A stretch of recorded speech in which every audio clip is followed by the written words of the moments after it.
I repeat, dinosaurs did not live and die millions of years ago because God completed all of creation in its entirety within 6 literal days, only about 6,000 years ago. This means that the Earth is only about 6,000 years old, and that dinosaurs could not have existed millions of years ago since the Earth is only about 6,000 years old. Dinosaurs were land animals and they were created on the 6th day together with Adam. This means that Adam was the very first human to see a dinosaur. He must have been extremely excited.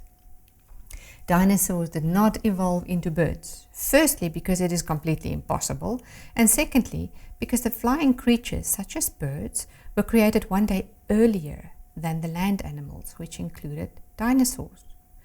As with all the other animals in the Garden of Eden, dinosaurs initially only ate plants.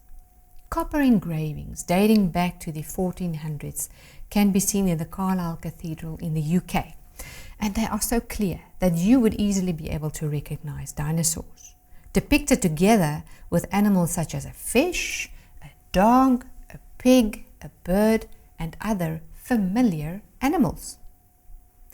How can you draw or engrave something in such detail if you've never seen it before? Remember, the dinosaur fossils were only discovered later, in the early 1800s. So it is clear that people knew what dinosaurs looked like because they were alive at the same time, together with other familiar animals. The evolutionist Mary Schweitzer and her team discovered, amongst other things, soft tissue, red blood cells, and blood vessels in dinosaur bones.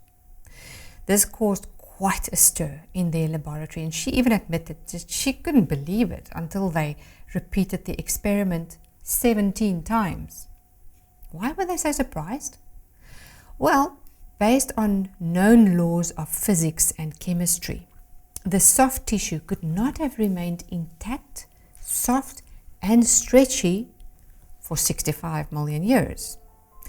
And it's not just soft tissue, but they also discovered many other things such as proteins and DNA. These are complex molecules that continually break down to simpler molecules.